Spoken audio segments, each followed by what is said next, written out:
This podcast details true crime cases.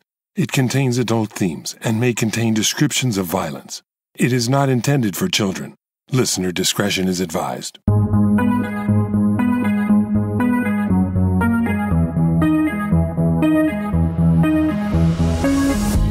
Thank you for joining me for the last episode of the year 2020. As we head into the holiday season and then into a new year, we're going to try to keep it light and somewhat positive right now. Of course, crime is crime, but rather than bringing you more grisly murders to harsh your holiday buzz, I decided to bring you some true crime stories that are a little bit more fun and a little bit lighthearted. So I brought in the perfect person to help me do that. I mean, I'm pretty proud of myself for having thought of it, to be honest. Today, I'll be discussing some of the craziest crimes of 2020 with none other than Leroy Luna, the host of Excuse Me, That's Illegal, the true crime podcast that takes a hardcore look at some softcore crimes. Did I get that right, Leroy? Oh, you got it right. And I'm sure all your listeners have heard of me. I'm kind of a big deal out there now. Yeah, you're huge. So I am a big fan of the podcast. I never miss an episode. It really is kind of like my palate cleanser between all the heavy duty serial killer kind of cases. So can you tell the listeners a little bit more about what they'll hear on your podcast? Yeah, I'm a huge true crime fan myself, but I'm a goofy guy. So this is a perfect fit for me. I decided I would tackle just the smaller crimes that no one really talks about. And it seems like right now somebody's just starting up a new true crime podcast, right? It seems like one pops up like probably every 5 seconds. I don't know. I don't know the exact statistics. And I wanted to bring something new to the table. So I take a hardcore look at softcore crime. I guess it's kind of been done. There's Mugshot. Have you heard of that one? Yes. Lindsay. Yeah, she's a really great host, and she does no murder, but she covers more like frauds like that. I'm even lower than that. Like I did this one called the Pennsylvania Pincher, where there was this guy squeezing loaves of bread and smashing cookies at the grocery store. I love that one. 2 years. So I cover stuff like that. I even did like a whole episode on this guy who was stuffing breakfast sandwiches in his pocket at a convenience store. And that ensued after that. But yeah, it's about as low as you can get, really. Yeah. So, I mean, they're really fun stories that I don't even know where you find half of these. So that's kind of what I wanted to do you kind of inspired me, because what I wanted to do at the end of the year here is just find some, really random kind of crazy crimes that didn't have to do with, murder or, something super dark. I'm sure that from doing your research, there's a lot of this stuff out there. Yeah, especially, these days with the whole 2020 is a whole nother year on its own, I guess. Not so great for people's mental health. I think in the beginning, maybe there was less crime, but people getting all cooped up and a little stir crazy. You're right. I think it's possibly because of the situation that we're in, globally with the pandemic and everything shut in and things being closed and all of that it's possible that adds an added layer to it. Also, I noticed some crimes that are very 2020 as they wouldn't have happened if we hadn't been in this situation. Like there wouldn't have been anything like it that could have occurred. It just happens to fit into the situation that we're in or what's going on in the world right now. So we're going to go ahead and dive into a few of these super nutty crimes. I might start off with this one because you hear the first 3 words of this story and it's like, okay, here we go. We're off to the races. The first 3 words of the title of the story are Naked Florida Man. So pretty much you've got something going right there, right? Yeah, I mean, Florida Man is one, but you add naked in front of it. It seems like there's quite a bit of those for some reason. I don't know. Did you come across any naked stories in your research when you're researching for Excuse Me, That's Illegal, where people are doing things naked? Because I always find that very odd. It's weird how it works out. Like I did the Mad Pooper, where there was this woman taking dumps on people's lawns, right? She was a jogger taking dumps on people's lawns. And in researching that, I came across at least other feces-related crimes. And it's like that happens with any category you look at. All of a sudden, all these other ones start popping up. It's like, oh my God, I didn't know this was a thing. It is.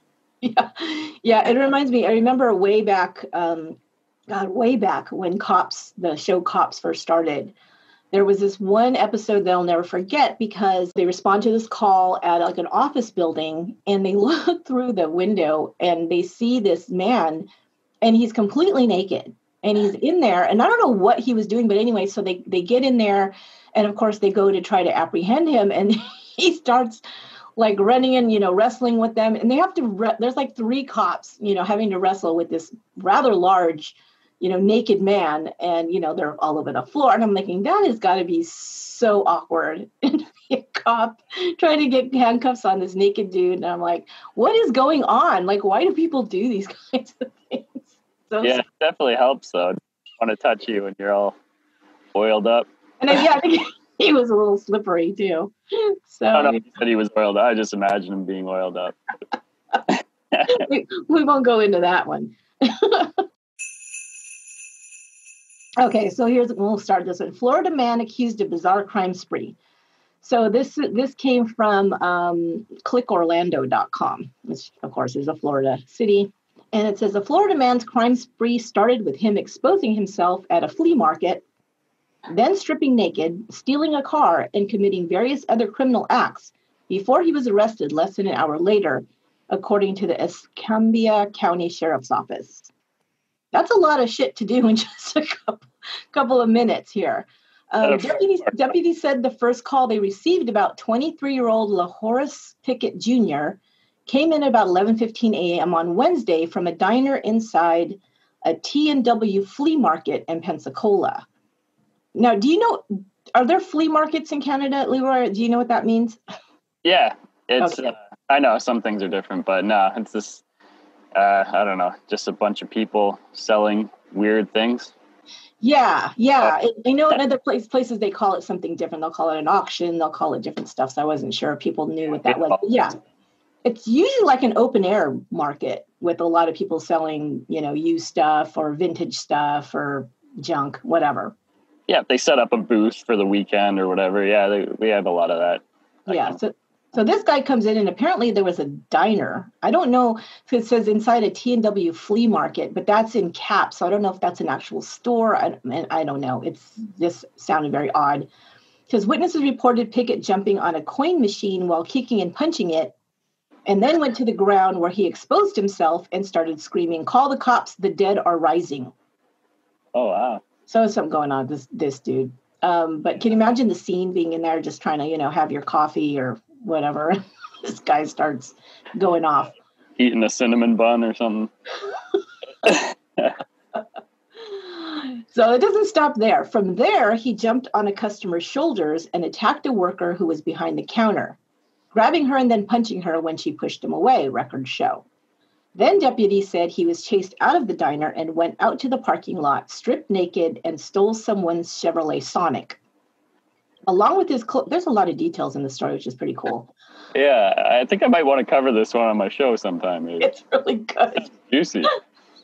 Along with his clothes, Pickett also left behind a bag containing a pistol, the affidavit read. Well, that's something that you don't want to leave behind, I would think. Yeah. About 11:35 a.m., a call came in from an elderly woman who lives a few blocks away who said Pickett approached her in the stolen car, grabbed her hair, and tried to kiss her, then picked up a piece of concrete and threatened to kill her, according to the report. This guy's just going off. I mean, something is definitely broken. Yeah. Deputies said Pickett then tried to break into an RV on the property and ended up throwing a brick during a confrontation with the man who lives inside the RV, injuring the victim. When authorities arrived on the scene, Pickett tried to run, but was found in the bed of a truck. The backpack he left in the RV during the incident, oh man, he dropped his backpack there too, contained a throwing star, a handgun, ammunition, and a bag of synthetic marijuana, according to the affidavit. I don't know what synthetic marijuana is, but... No, I don't know. I'm not a big party animal, I guess. I just drink. Oh, what that is? I don't know. A third report came in shortly before noon after Pickett was already in custody. Oh my God. So there was still another report, that came in that I guess something he had done earlier. Residents in that area said Pickett had ripped a mailbox from the ground, broke into a home, and broke a TV. He was wearing a green house coat at that time. So he was clothed earlier in his crime spree, and then It's like doing everything. This is an exciting whatever, like hour or whatever it was, a couple of hours, right? Like he's done more in that 2 hours than I've done in my entire life, by the sounds of it. So doing all that stuff, he got sweaty, I guess, and took off the house coat, and this just was, nude underneath. I guess that's what happened. During that incident, he yelled an expletive and then said, "Come on out. I know you're in there." To who? We don't know. Oh, no. He was arrested on 19 charges. You're talking, he did a lot that day. Here are his charges. 2 counts of criminal mischief with property damage, burglary, driving with a suspended or revoked license, aggravated assault, aggravated battery, battery on a person 65 years of age or older, which I guess is a completely different category, using or displaying a weapon during the commission of a felony, possession of a weapon or ammo by a convicted felon, burglary with assault or battery, resisting an officer without violence, possessing a synthetic cannabinoid, possession of drug equipment, engaging in a criminal offense with a weapon, possession of concealed weapon by a convicted felon. Where would he conceal that? He wasn't wearing anything. You know where he'd conceal it. Oh, here we go. Exposure of sexual organs, grand theft motor vehicle, and disturbing the peace. I'm tired of just reading all of that, much less doing it. So Mr. Pickett, you can imagine, is probably going to be doing a little bit of time. Yeah, I think he needs a timeout after that. Even earlier in that, I was going to say something like back in the flea market. It doesn't seem like that big of a deal now because he did so many crazy things after that. But it said that he got on top of someone's shoulder. I just want to know how that even happened. I don't know. Was the guy sitting down, like drinking his coffee, and he just like leapfrogged? Yeah, maybe. And he was piggybacking him around. I don't know if he was naked at that. Oh, God. Disturbing. Oh, God. Way too early in this episode for that, Leroy. Way too early. Yeah. The thing about this, like I haven't really caught in that much heat about it, but like a lot of these people, obviously this guy has probably mental health issues, but I just like to have a laugh about these stories without getting too deep. But it's kind of tough when you cover murders.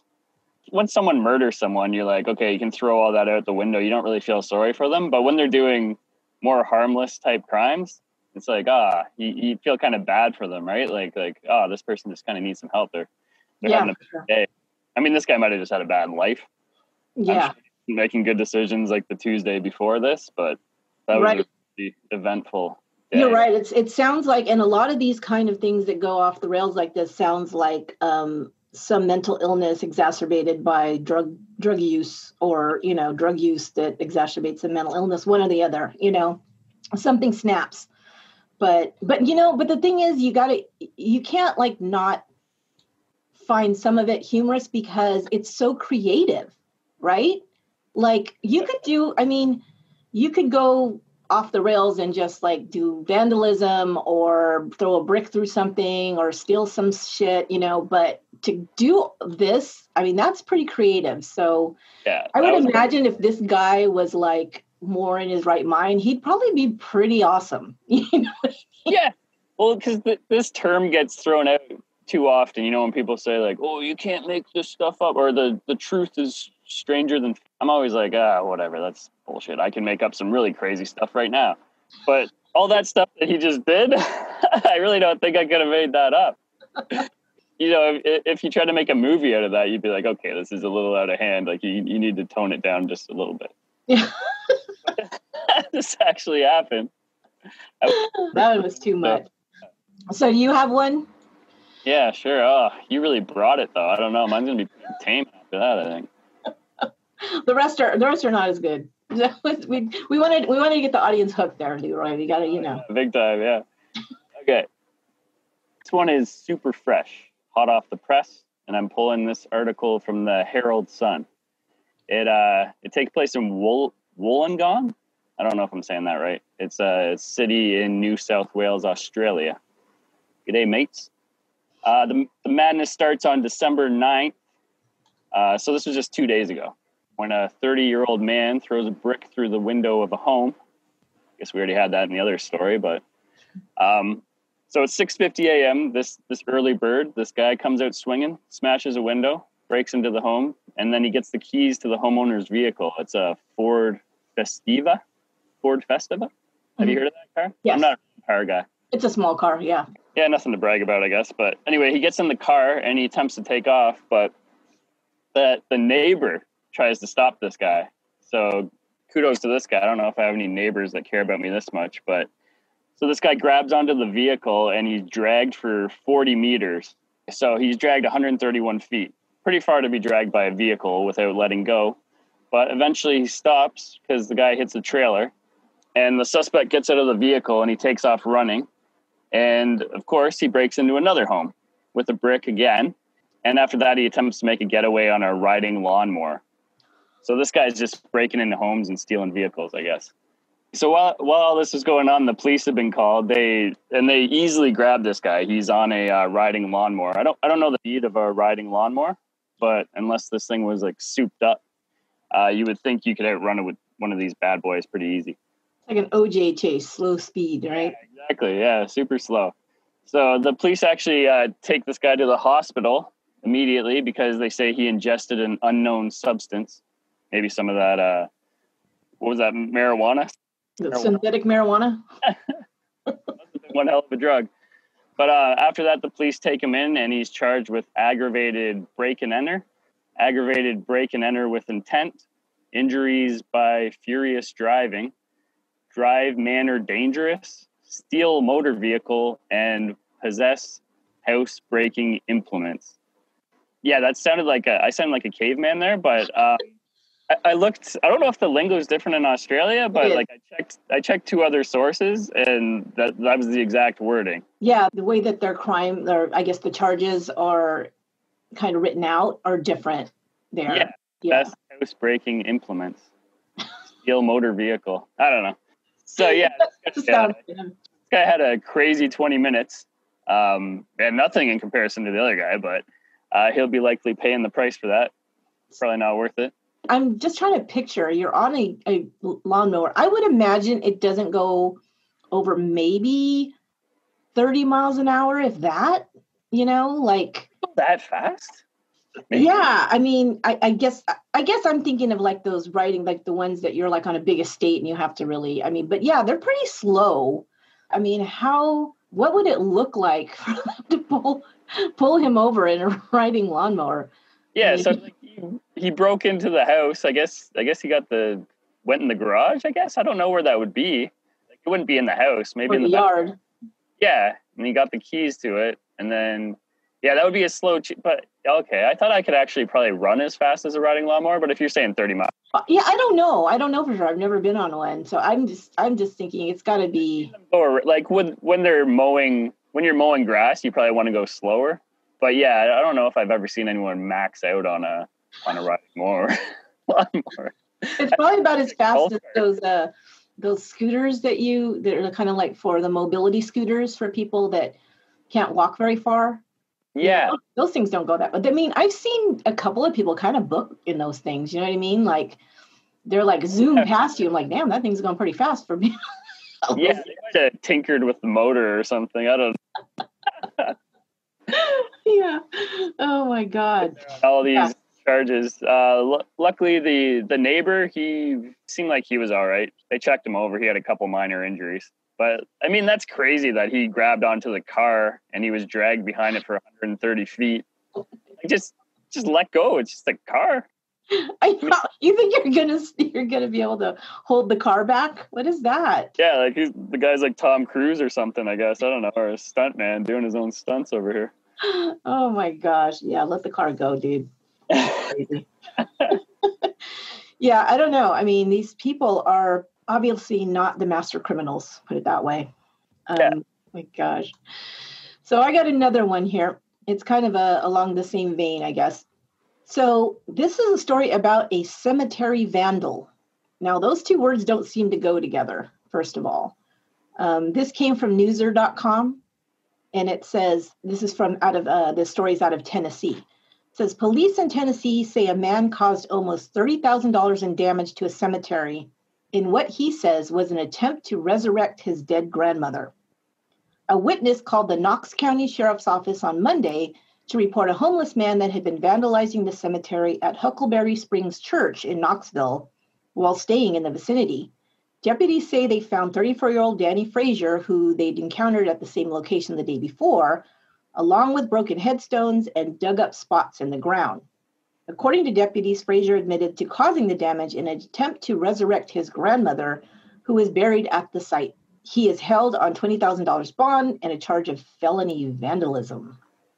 Okay, obviously something's going on here with this guy. But again, this just happened in early October of 2020. So who knows, I mean, there's a lot of trauma going on out there and people are reacting in some strange ways. Do you think this guy should have been charged? Well, was he trying to bring back his grandma? That's what he said.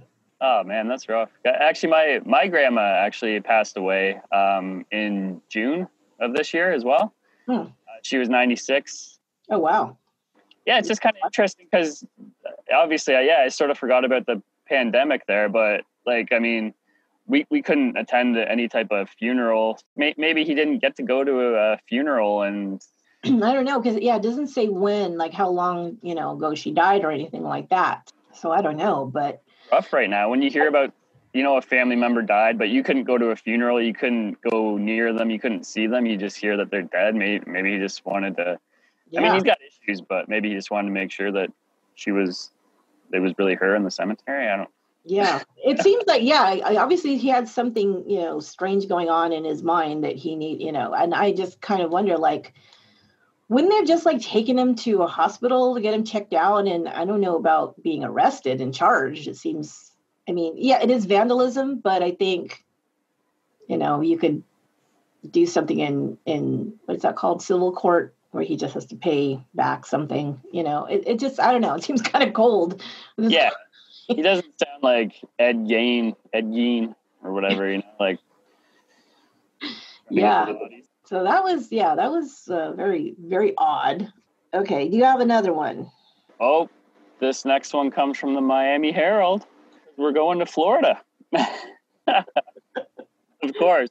I actually have to go out of my way to not do too many stories from Florida because, man, they just pop up. Yep. I don't know what's in the water over there. But yeah, you can't have a strange crimes list in 2020 without visiting Florida. Nope. So police are called to a trailer park in Volusia County. This is for a dispute between a lady and her landlord. The funny thing about this was there was body cam footage from the police. So it's pretty great. The police show up and there's a frantic lady named Joanne Mercader. She greets them outside the trailer. She's hysterical. She goes, "My landlord just broke into my house and assaulted me." And this is like something out of a horror movie. Like this lady she has human feces smeared all over her face. Oh, God. All over her clothes. Like it's on her eyelid. It's on her cheeks. It's like under her eyes, like a baseball player would put under their eyes, to deflect the light. So these cops, they don't even want to go anywhere near her. And she's blaming her landlord for this. She's saying that the landlord did it as a method of eviction. The funny thing is the feces on her face is all dried up, like concrete almost. Like it's been there for a long time. She claims the landlord smeared it on her face, but then her story keeps changing. And the cops tell her that they've never seen anything like this. And they're not disputing what she's saying, but the landlord over here, she's like soaking wet with urine and feces, right? But this other lady, like she has the feces on her, but it's totally dry, like it's been on there for hours or something. So sounds like a strange cult or something. Oh yeah, I know. This lady Joanne, she changed her story and claimed she accidentally threw the bucket at the landlord when the landlord entered her home. And then she actually meant to throw a bucket of water at the landlord, but got the two buckets confused because apparently she has a bucket of water and a bucket of feces beside her front door. As you do, right? Yeah. Sucks when you get them confused when you're trying to stick your head in the bucket. So anyway, she's arrested and charged with battery on a person 65 years or older, which I said, that's a new one, but I heard that earlier, right? Mm-hmm. Maybe that's a Florida thing? That's the first time it must be. It must be a charge in Florida, in certain counties or something. So, man, to top it off, her poor old landlord just got feces and urine. So Joanne must have already had the feces on her. It had already dried like cement before the police got there. This lady clearly has issues, and I hope she gets the help she needs. But and a shower. Yeah. Well, the only if her toilet wasn't working, like it was out of maybe a week, and the landlord was just taking their sweet time fixing it or something. Like, the lady never said that, but I would have been Team Joanne if that's what happened. Like, if she'd been, going to the bathroom in a bucket for the past week because her toilet wasn't working and the landlord was neglecting it. But she didn't say anything about that. So, nutty. So two takeaways from that story is two words that were said way too much were bucket and feces. Yeah. Those are the words of the day. Yeah, one time is usually too many, but I mean, imagine having to put her in the squad car. What do you? But along with that article, there actually was, like, I watched 2 minutes of the body cam footage. This lady's just like frantic walking around, but you can't even take her seriously because she has like dried up crap like all over her face, on her eye. You can't even see her eyes. It's like just ridiculous.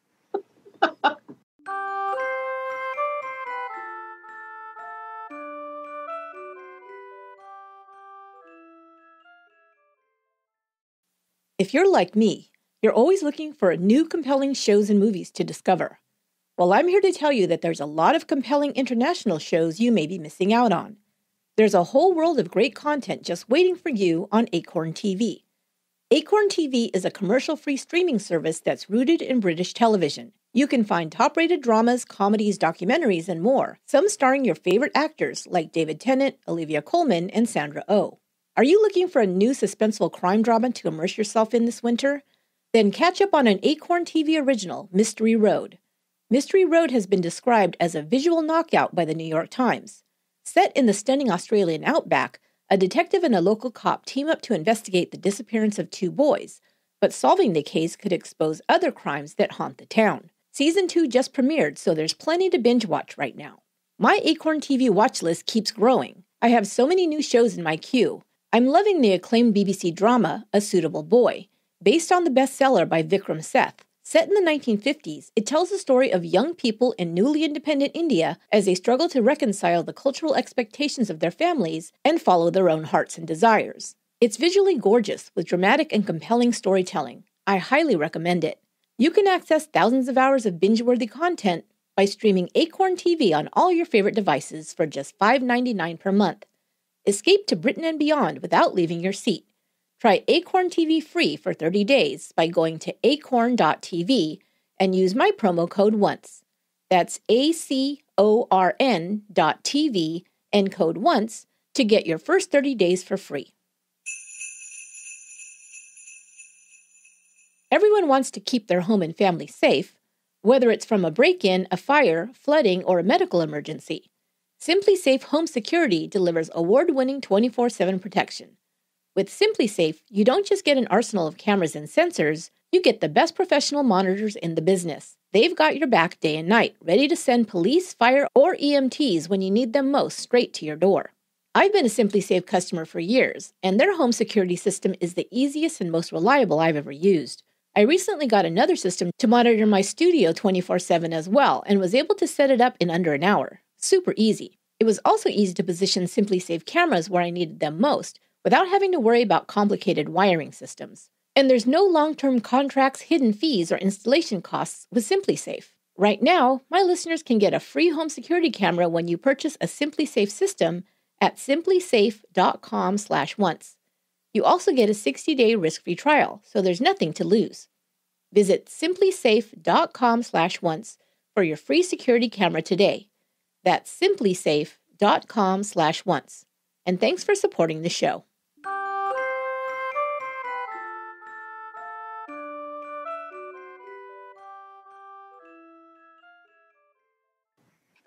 Oh man. Okay. So I think we've kind of alluded to a couple of things that would only happen in 2020. So I have a couple of stories that fit into that category.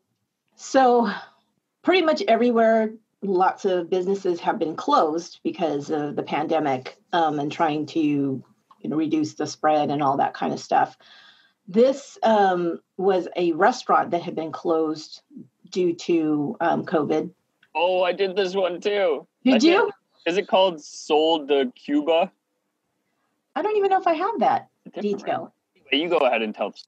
Okay, so yeah, you can jump in. So because this I got on oxygen.com. The headline is Man Allegedly Breaks into Coronavirus Shuttered Restaurant, Spends Days Eating Food and Drinking Booze. So a Connecticut man allegedly took advantage of a coronavirus-related restaurant closure, breaking into an eatery and turning it into his personal multi-day smorgasbord. I mean, okay, the restaurant is closed, so I'm wondering, why is there so much food there? I guess it's just in the fridge and freezer and stuff. Oh, yeah, here is the name of it. So New Haven police say Luis Ortiz, it looks like Luis Ortiz, 42, spent 4 days gorging himself on the food and drinks stored inside the closed Sol de Cuba Cafe, according to a local newspaper, the New Haven Register. The restaurant is closed due to the ongoing COVID-19 pandemic. Ortiz was found asleep in the restaurant by responding officers Tuesday morning after authorities received a call about a burglary in progress. Let's go to the tape, Johnny. Investigators reviewed security video footage, which confirmed the initial burglary occurred several days prior on Saturday. So Ortiz had made his way through a side window of the restaurant, and they think, he went in there, he was breaking in for, maybe he's just trying to steal something he could sell or who knows what. Yeah. But he realized this restaurant's closed and there's all of this food and booze. So he just stayed there, apparently, it seems like. That's like a dream. That's like a dream for me. Like, that's a fantasy I didn't realize that I had, kind of. And I also read that when they had first found the guy, he was passed out, like clutching a bottle of rum in one hand. So clearly just passed out, right? It's like Captain Jack Sparrow. Yeah. Passed out on rum. He said he helped himself over the course of 4 days to the restaurant's food, liquor, and beer.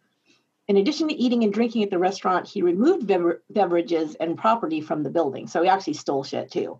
Yeah. It says he allegedly consumed, now I don't think this means he consumed, but also some of it was taken away, allegedly consumed 70 bottles of liquor and thousands of dollars worth of food and beverages inside the restaurant at the time of his arrest. He was held in lieu of $12,500 bail at the police department's detention center and arraigned on Wednesday. He has been charged with burglary and larceny, both in the third degree, first degree criminal mischief, and second degree failure to appear.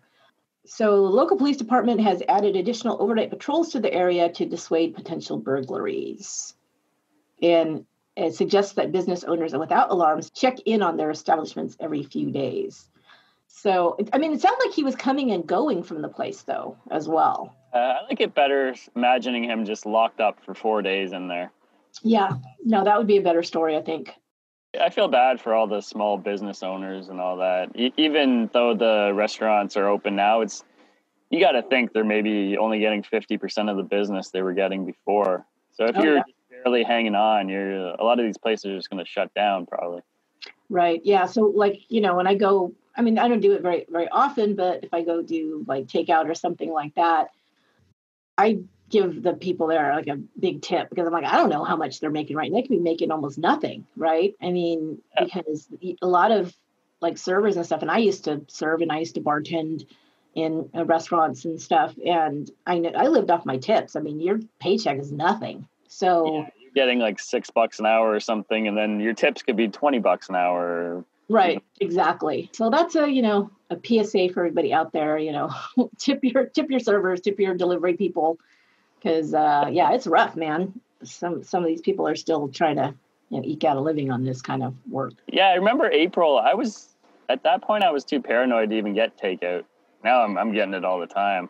Yeah. But even then, I remember the first time we started ordering food again. Got a couple of pizzas delivered, and I would just put put them back in the oven afterwards, like thinking that would kill any virus if there was. I don't know. I haven't heard any, didn't do any research on that, but thought, I'll heat it up. That'll get rid of any germs.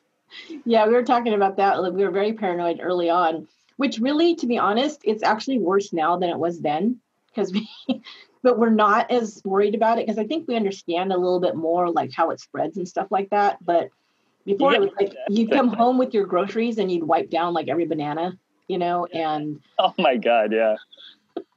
And now it's like, oh, whatever. I don't even think about that now. I just wash my hands and, whatever. So hopefully. You can only take so much before boredom kicks in and you're just like, okay, I got to get somewhat back to normal.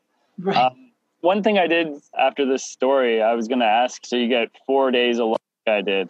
Any restaurant you're choosing, like, where are you going? Oh, man. I gave it some thought. Originally, I like McDonald's, but immediately I was like, whatever. It has to be a place that has its liquor license, I think, because to keep me entertained. And yeah, you were a bartender before, right? So you can make fancy drinks, but I'd like to make some fancy drinks. I'm too intimidated to order at the bar, I usually just panic and get a beer when really I want to try out, Sex on the Beach or one of those. You'd probably find me passed out with some, I don't know, something with an umbrella in it. Yeah, you're right. It would be something with a full bar for sure, because then you can play around. You can make drinks and stuff, and you've got all of that going. It's hard. It would be hard for me to pick because I like Mexican food a lot, but I can cook that myself, so I probably wouldn't go there.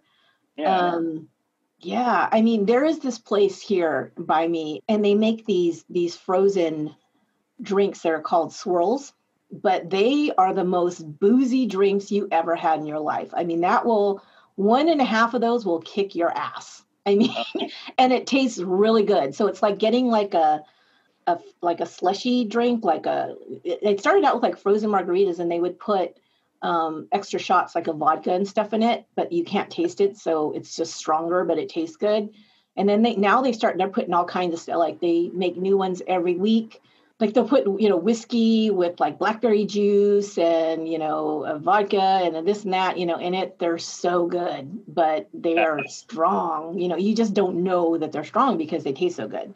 Yeah. So I would probably go there because they have the big like slushy machines and just, turn that bad boy on.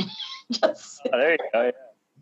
That to be something kind of simple, I guess. I was thinking maybe, like the Keg or something, like, I don't know, like an expensive place. I guess you could be eating steak and lobster all day, but then I thought, oh, man, I'm not the greatest cook. I was a short order cook for 2 days. The first day I had to, a Keg exploded, so I had to mop that up. That took me like 4 hours. That was my whole shift. Oh, geez.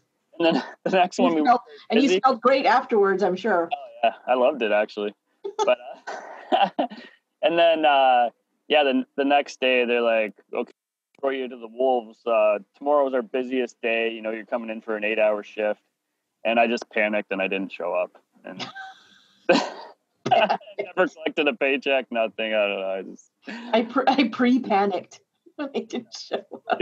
I was 18 back then. But oh my God. I feel like if I had my own time, my own schedule, maybe I think, you go into the fridge or freezer and it's fairly simple to make a meal, I think. Get the deep fryer going or, I don't know. I'd probably be eating a lot of chicken wings, I guess, and just fruity drinks. This is what I wondered about this guy. So I'm imagining he probably was cooking in there because, you'd have to. Yeah, you'd have to cook. So I don't know. Maybe that was fun for him.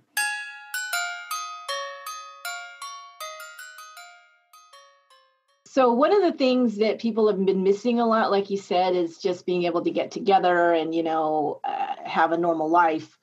This guy in Maryland, he was not having it. So the headline is "Partying Like It's Not 2020 Gets Guy a Year in Jail." So this is from newser.com as well. It says, "A failure to party like it's 2020 landed a Maryland man in the clink until 2021. Police were summoned to the home of one Sean Marshall Myers on March 22nd over a report of a gathering of some 50 to 60 of his nearest and dearest, a no-no under Governor Larry Hogan's ban on parties of more than 50 people. Myers at the time was, quote, argumentative with officers, but eventually agreed to disband his party per the state's attorney.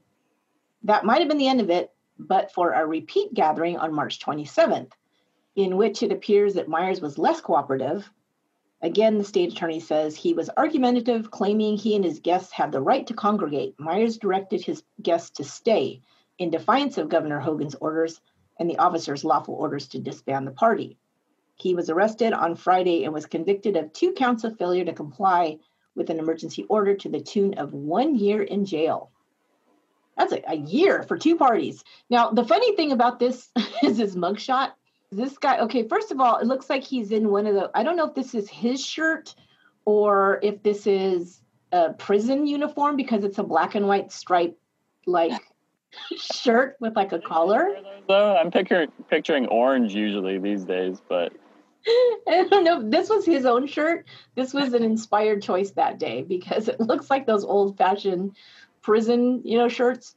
yeah. And he's got a he's not a young man. He looks a little bit older. I would say kind of a haggard late 40s maybe. And he's got a mohawk that's bright blue, almost like a blueberry color. Yeah, so this guy obviously is a party animal and just couldn't be stopped. Yeah, it's a little foreshadowing. Maybe he's like, yeah, I'm totally going to jail. I'll wear my black and white striped shirt. Yeah. You're not really missing out on much, missing the rest of 2020, that's for sure. But unless you're partying like that guy, I guess.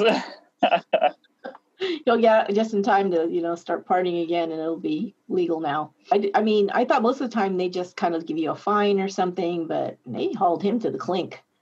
Yeah, I guess if they really hate the guy, right? It depends. He must have been a real dick. Yeah. Sounds like. Yeah.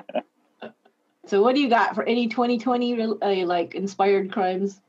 Yeah, I don't know if you've listened to my latest episode, but I've only done one story from 2020. And it was on my most recent episode. It was just a garden gnome theft. Yeah, I did listen to it last night. So I can kind of go over this one briefly. It's okay. It's a little bit of a feel-good story. So a lady by the name of Heather Boggs, she lives in British Columbia. So she goes to do some gardening, and she, sees a gap where normally she has a couple of lawn gnomes. So she checks out her security camera. And she sees that at 2:24 a.m. the night before, this guy with what I call the douchebag combo of a ponytail and socks and sandals, this long, lanky, skinny guy, shows up in the middle of the night and stole a couple of her lawn gnomes. Normally, this wouldn't really be but she's a breast cancer survivor. Like, she'd recently defeated breast cancer, and her mom had given her one of those lawn gnomes. So it was like a $5 lawn gnome probably, but obviously held some sentimental value to her. It receives a bit of media attention, and I don't know, I guess the trail went cold. Nothing really happened with it because nobody cares about lawn gnomes, right? But a month later, she receives a bag with a note on it, and it's from this ponytail. He had just apologized to her and said that it was a game of truth or dare that got out of hand.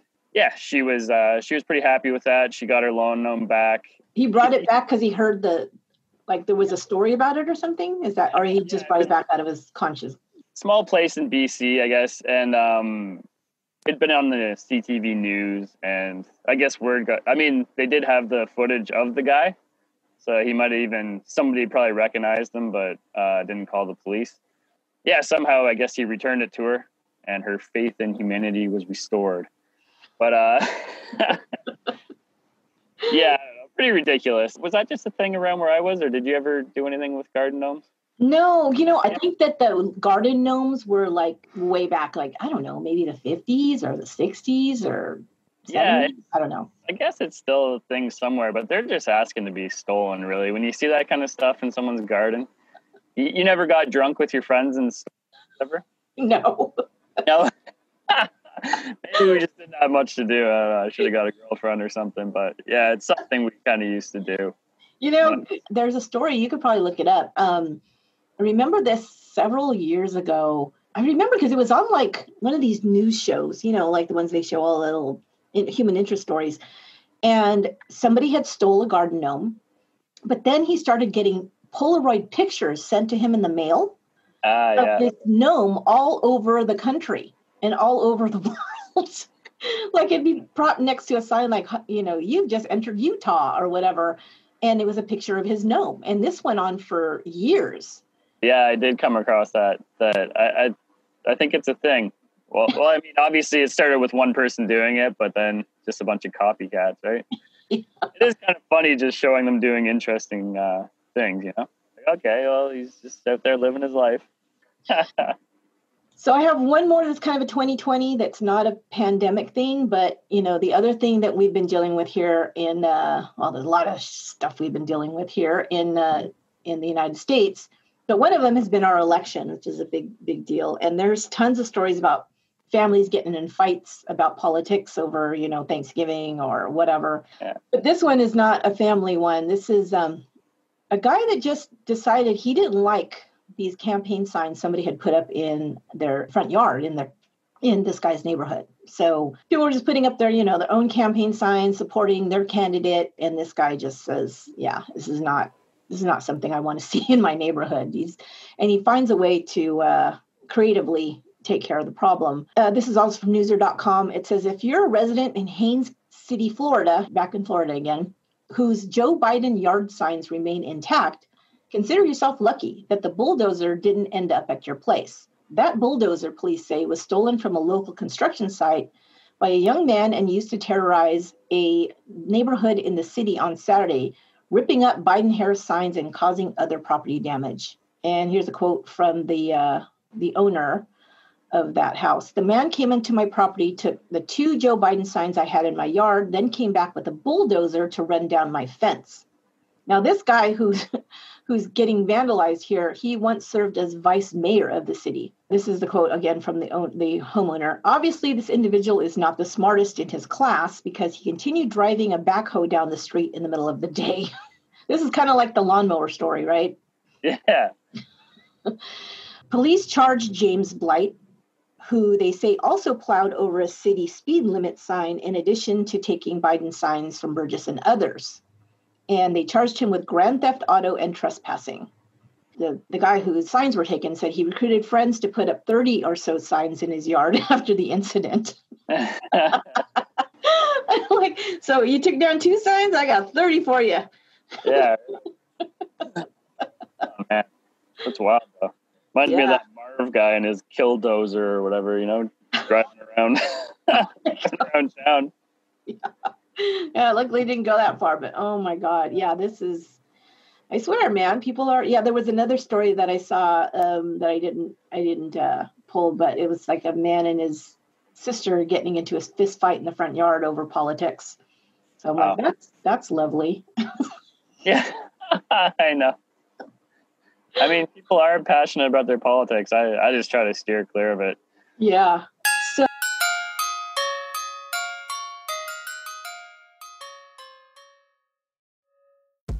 oh, hey there. You like true crime stories, right? Yeah, I know. Who doesn't? But I gotta admit, after a while, all those stories of murder and heartache, well, they tend to go straight to my hips. So that's why I, Leroy Luna, have created a podcast called Excuse Me, That's Illegal, where we'll take a hardcore look at some softcore crimes. No TED Talks on Bundy here. The letters BTK won't be coming from these lips. Unless he had a brother that used to steal library books. Suppose I'd be willing to go balls deep into that one if that were the case. Anyways, you'll hear stories such as the Mad Pooper, a female jogger who wreaked havoc in a Colorado Springs neighborhood, using one family's front yard as her own personal dumping grounds. If this kind of content sounds like it's up your alley, Excuse Me, That's Illegal is available right now on all your favorite podcatchers. So come join me. I'll be right here waiting for you. So I think we're going to move on to the last couple that I have. These are the dumb criminals that we always come across, these really dumb criminals. As opposed to the intelligent ones we just discussed, right? This one, when I saw this one, oh my God, I'm going to have to post this picture on my social media because you have to see it. But when I read the story and I saw, I can't even look at this picture right now. Oh my God. Okay. I'm going to try to get through this. Okay. This came from WashingtonExaminer.com. I'm actually kind of cheating a little bit because this happened at the end of last year, but the guy is still at large. So I'm saying this is still can be a 2020 crime. 2020 issue for sure. Yeah. It says most criminals don't leave an image of themselves behind at the scene of a crime, but police in California say that is exactly what happened when an artist was recently robbed. The sketchy situation began last week in Riverside, California, after a man approached a caricature artist and requested one of the cartoonish renderings. Once the drawing was complete, the suspect quickly grabbed the artist's money bag and fled the scene. Although he was able to make off with approximately $500, the thief left behind his own caricature in the heat of the moment. Now, have you ever had your caricature drawn, Leroy? Yes. You have? Okay. See, I haven't. Very happy with it myself. They make fun of your features. They exaggerate them. Yeah, exactly. Exactly. Exactly. It's totally, like a cartoon and they exaggerate whatever feature. That's the reason I think I've never had it done because I'm really kind of scared of what they're going to see on me that I maybe don't know is really prominent. Yeah. Oh, yeah. It's like there could be something you're already self-conscious and they just blow it up times 10. It can be very traumatizing, I would think. So what did they make yours look like? Was there anything that stood out to you? Oh, geez. This was a long time ago. A huge nose. Which my nose, I guess, yeah, it is a little big, but which I'm kind of self-conscious about, but just make it even bigger, right? Yeah. And yeah, I don't know. Maybe the receding hairline a bit. I don't know. just anything, right? I'm kind of skinny, so just maybe look even skinnier, sunken in cheeks. So this picture, it's actually a really good drawing, to be honest. It looks really good. But it says the portrait shows the suspect with emphasized features, sporting a thin mustache and wearing an earring. The man has on a backwards cap with tufts of hair pushing out from under the brim. In a social media post, the Riverside Police Department described the suspect as a 5'1" black male with an average build in his early 20s. Quote, this caricature is of the suspect, but of course has exaggerated characteristics and features, the police department said. We couldn't tell that. So police are asking the public to help find the man, are hoping that someone in the Riverside area recognizes him from the unique clue. Now, this picture, like I said, I have to post this because he's wearing, obviously this is what he was wearing. He's wearing a blue collared shirt with a white t-shirt underneath. He's got a red cap on that's backwards. And the hair that they said, you could tell they're almost like a jerry curl kind of hanging down, below the brim. So, that's kind of his hair. He's got an earring on. They made his eyes kind of slanty, kind of almond shaped, and this little mustache. And he's got these very prominent lips that makes him look pretty, I don't know, kind of attractive. His face is kind of roundish though. And his cheeks are kind of shiny, almost like a Santa character.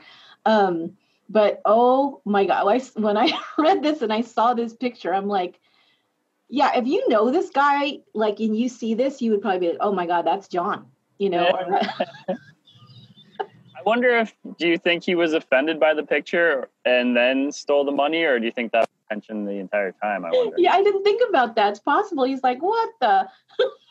But you'd think you would grab the picture, right, and rip it up or something? Yeah. Oh my God. But the fact that he had them draw his picture, his likeness, and then robs them. Yeah. What? Obviously not the smartest. Why don't you just rob them and not leave an illustrated representation of yourself there? That's probably not the entire picture, right? Yeah, that's why I think maybe he was upset over it, but it's weird. Who sits down and spends, I don't know, it's got to be 15, 20 minutes at least with somebody and then decides to rob them. It's just very odd. I have another one in a restaurant. Oh, nice. Okay, so a dine and dash attempt went terribly wrong when a woman in British Columbia fell through the ceiling of the restaurant she was trying to escape. And yes, it was caught on video. Oh my God, it's amazing, this video. I'll post this too. So she attempted to do a dine and dash. The employees stopped her. She ran into the bathroom and barricaded herself in the bathroom. So they called the, how do you say this? Is it Burnaby? Burnaby? Yeah, that sounds familiar. Burnaby Royal Canadian Mounted Police responded to the restaurant. A manager told them that a customer had climbed into the ceiling in the bathroom and was attempting to escape without paying her bill. And this is according to the Daily Dot. As the officers gathered in the kitchen to suss things out, and this is where you start seeing the video, there's like 4 or 5 officers. Like there's a couple employees, a couple of officers in the kitchen. You can see, you worked in a restaurant in the kitchen. It's very narrow. You have like the grill on one side and the sink on the other side, and there's just a little narrow area where it's like a tile floor. And you see them standing there. I'm not sure why they're standing there, but all of a sudden the ceiling tiles come down. And then immediately after, you see a body come flying down onto the floor. It says the suspect fell from the ceiling and landed conveniently right in front of the cops. And then the cops, of course, tweeted that video out. You could see what happened. Oh, here it is. The manager had heard her when she crawled over the kitchen. I guess that's why they went into the kitchen, because he said, I'm hearing her. She's in the ceiling here. And right as they're standing there, she fell down. Wow. Yeah. So he said she wound up crashing to the ceiling right in front of officers, who then arrested her. The incident happened in March of 2020, but the footage was only just recently released by the Canadian Mounted Police. Oh, she's got to love that, eh? Yeah. Trying to get over it, It looks to us that she just didn't want to pay her bill, and once she was in the bathroom, I guess she didn't know any other way of getting out past the manager or the employees, and decided somehow that was the most logical way to get away from paying her bill, the corporal said. Despite the theatrics, nobody was injured, and the restaurant immediately decided against pressing charges. I guess they figured that was enough of a punishment, because this thing has gone viral. So this video, if people want to look it up, and I'll post a link, but if you go to Twitter to @Burnaby RCMP, you can find it. Yeah, I'll definitely be checking that one out. Yeah, that was good. Oh my gosh. I only have one more. Okay, this is going to wrap up the dumb crimes. This is from the New York Post. Police in Alabama were left shaking their heads Friday morning after a wild multi-state car chase led to an arrest of an accused car thief wearing a dumbass sweatshirt, according to police. Now, they're not describing what kind of sweatshirt it is. This is what it says across the front of the sweatshirt. It says dumbass. Oh, God. In large letters. I have never seen a sweatshirt like this. One of the males was wearing this sweatshirt, the Oxford Police Department posted on Facebook, of the 2 men taken into custody, along with a photo of the prophetic garment. Maybe he should have taken his own advice that morning, the Post quipped. Cops began chasing the stolen white Mazda at around 9:30 a.m. in Georgia. The Post said the alleged thieves later crossed state lines into Alabama, continuing on to U.S. Highway 78 into Oxford, where the Mazda crashed into a store. Both men are arrested at a local Wendy's and face drug charges and charges of receiving stolen property. The whole chest area is covered, and it says dumbass and like capital letters. But in the picture, the part that says ass is blurred out. So okay. That's weird. I don't know why they made that editorial choice, but I mean, it's all in the story. Why can't we see the picture? I wonder, I guess he bought that shirt. Maybe got it specially made. I don't know. I've never seen something like that. I remember in high school, it was always lame. Like people would wear a shirt that says like losers to the left or something, and it would have an arrow pointing and like, I'm with dummy. Yeah. Yeah, I'm with stupid or something. Yeah, no, terrible. So cheesy. Well, this has happened early in the year, so I'm wondering if this was a Christmas present from somebody who knew him very well. Like, yeah. Hey, dumbass, here's a sweatshirt. Merry Christmas. That definitely suits them. And he was like, oh, Dumas, that's pretty. What is that, French? I think I'll wear that sweatshirt.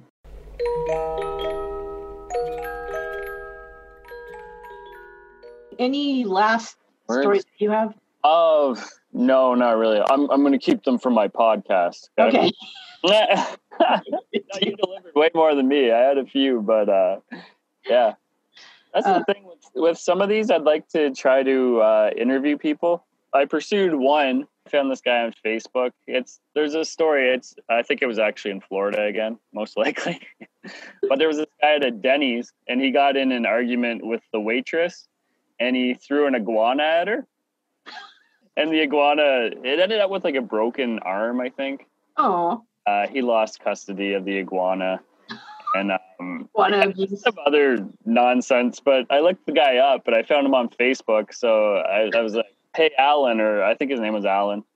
And I said, I host a podcast where I take a look at softcore crimes. I'd really love to talk to you about the Iguana Incident. I really want to hear your side of the story. I said that about a month ago, but I haven't gotten a response. No response, yeah. Because I have many questions when I hear stories like that. Like, did he just happen to have the iguana in his pocket? Did he take the iguana out for a meal? What was going on? I really want to know that kind of stuff. Exactly. I wanted to know more about the iguana for sure, yeah. Who got custody of the iguana?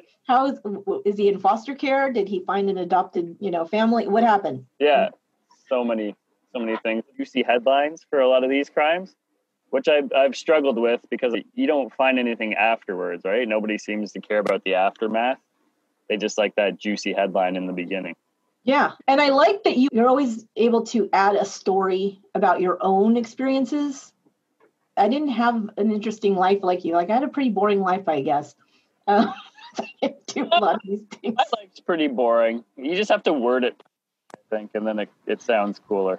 No, but some of the stuff, like you said, when you were younger, things with your friends, or, you had these things that you guys did, or things that maybe jobs you had or stuff like that. I mean, I guess I've had some of those things. I just never really tied it to anything that I talk about.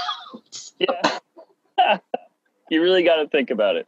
You probably would have never mentioned ever again in your life. And yeah, I'm kind of just bringing them up. Yeah. Like, hey, that reminds me of my own life. Yeah. Some are hard though. It's like, okay, this guy threw an iguana. And then I'm like, okay, what have I ever done with an iguana? Or did I ever get mad at a waitress? I don't know. It's hard to link it back to you. Yeah, more crazy they get. Okay, you're there, you're in a restaurant. There's many things you can throw besides your pet. You could throw forks, you could throw a plate, a cup, food. Why that choice? Why did that come to mind? I know, that's why interviews go a long way, I guess. I'm going to try to get into that, but I like to also keep my distance from some of these people. Yeah, you don't want them getting your number.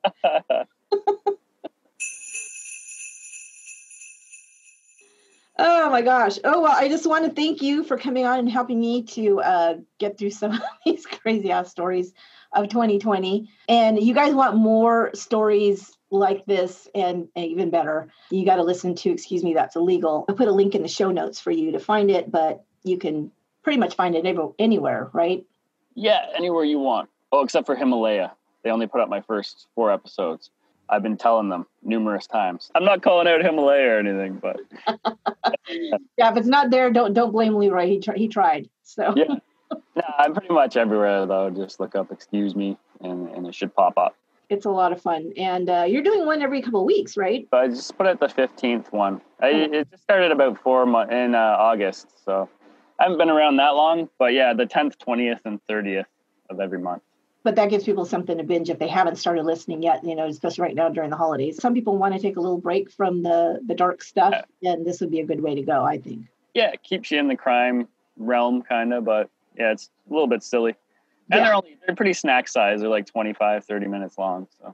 Well, thanks again. I really appreciate you coming on, and I hope you and your family have a great holiday, and stay safe, stay healthy, all that good stuff. Yes. And yeah, we'll see you around the pod sphere, I guess. Absolutely. Okay.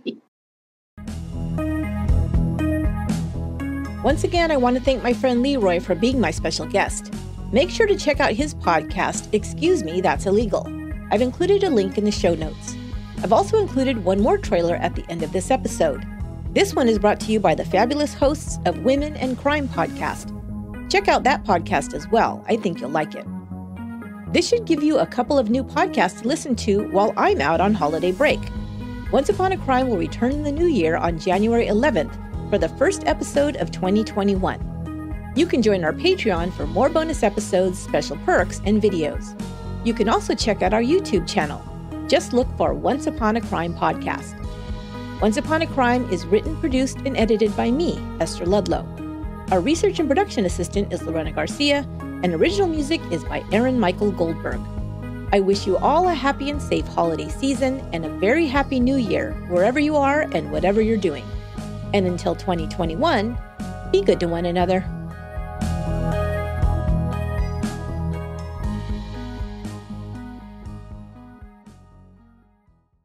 Hey, Once Upon a Crime listeners. Did you ever listen to a true crime podcast and felt like you're left with questions like, why did she do it? Or how could this have happened to her? Then you'll definitely want to check out our podcast, Women in Crime. I'm Amy Sloshberg. I'm Megan Sachs. My co-hosts and I are both criminologists. We've spent our entire careers studying crime and both have firsthand experience working within the criminal justice system. Each episode, you'll hear a new female-focused case or topic, deconstructed by experts. You'll hear the stories of these women, but you'll also learn why these crimes happened and whether or not the criminal justice system got it right or not. Crime is different for women. Come listen and learn why. As each episode, we talk women in crime all of the time. So hit pause and subscribe to Women in Crime today on Apple, Spotify, or wherever you get your podcasts. That's Women, A-N